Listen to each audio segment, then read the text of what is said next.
Hi friends, இப்போ நம்ம இஞ்சி மோர் எப்படி செய்யணும்னு சொல்லி நான் டிப்ஸ் சொல்கிறேன்.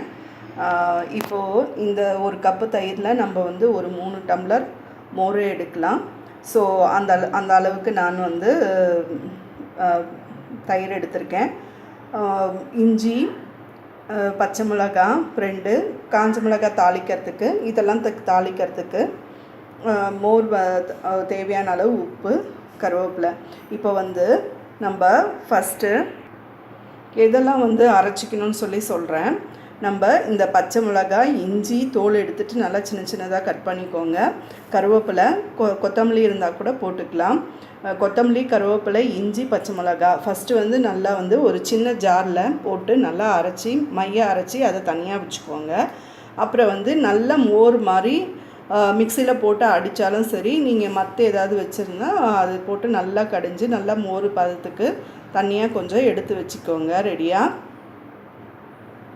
எடுத்து வச்சுட்டு இந்த அரைச்சதை அந்த இதுவை வந்து ஜார்லேருந்து நம்ம வடிகட்டுவோம் இல்லையா. ஆக்சுவலாக இந்த தனியாக இந்த பொருளுக்கெல்லாம் நம்ம வடிகட்டுறதுக்கு தனியாக வச்சுருப்போம். ஸோ அந்த இதில் வந்து இந்த இஞ்சி, பச்சை மிளகா, கொத்தமல்லி, கருவேப்பிலை அரைச்சதை நம்ம தனியாக நல்லா வடிகட்டி அந்த மோரோட மிக்ஸ் பண்ணிவிட்டு, அதுக்கப்புறமா வந்து நம்ம வானல் வச்சு எண்ணெய் வந்து நம்ம ஒரு 2 ஸ்பூன் விட்டு கடுகு, சீரகம், உளுத்தம்பருப்பு, தேவையான அளவு சால்ட் வந்து இந்த இதுலேயே வந்து நம்ம இந்த ரெடி பண்ணி வச்சுருக்கோம் இல்லையா, அந்த இதுலேயே நம்ம கலந்துக்கணும். தேவையான அளவு உப்பு.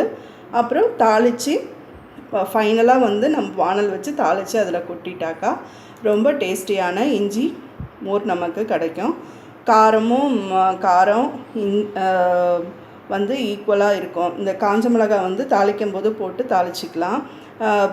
ஃபைனலாக கூட நம்ம கொஞ்சம் கொத்தமல்லி அதில் ரொம்ப பொடியாக கட் பண்ணிவிட்டு கூட அதில் போட்டு கலக்கிக்கலாம். ஸோ இது வந்து இப்போ இந்த சம்மர் டேஸ்க்கு வந்து நம்ம ரொம்ப தேவையானது. ஸோ டெய்லி நம்ம மோர் எடுத்துக்கிறது ரொம்ப நல்ல விஷயம், நல்லது உடம்புக்கு. ஸோ குழந்தைங்களுக்கு வந்து கொடுக்கணும். குழந்தைங்களுக்கு கொடுக்கறதுக்கு நம்ம வந்து யோசிப்போம், சளி பிடிச்சிக்கும் அப்படின்னு சொல்லிட்டு. ஸோ அதனால தான் வந்து இந்த ஜிஞ்சரும் காரமும் நம்ம சேர்ந்து, கருவேப்பிலை, கொத்தமல்லி இதெல்லாம் வந்து சேர்ந்து நம்ம மிக்ஸ் பண்ணி கொடுக்கறதுனால எந்த ஒரு இதுவும் இருக்காது. ஸோ இது வந்து நம்ம ஃப்ரிட்ஜில் வச்சு நீங்கள் ரொம்ப உடனடியாக எடுத்து கொடுக்கறதுனால தான் வந்து கோல்டு பிடிக்கும் அப்படின்னு சொல்லிட்டு பார்க்கணும். இது நம்ம உடனடியாக ரெடிமேட்டாக நம்ம குழந்தைங்களுக்கு ரொம்ப சில்னஸ் இல்லாமல் அப்பயே எடுத்து வச்சு நம்ம செஞ்சு நம்ம கொடுக்கறது ரொம்ப நல்லது. ஸோ ட்ரை பண்ணி பாருங்கள். ரொம்ப சிம்பிளான விஷயம். ஓகே ஃப்ரெண்ட்ஸ், ப்ளீஸ் லைக் பண்ணுங்கள். பிடிச்சிருந்தால் லைக் பண்ணுங்கள். சைடில் இருக்க பெல் பட்டன் ப்ரெஸ் பண்ணுங்கள். Okay, thank you very much.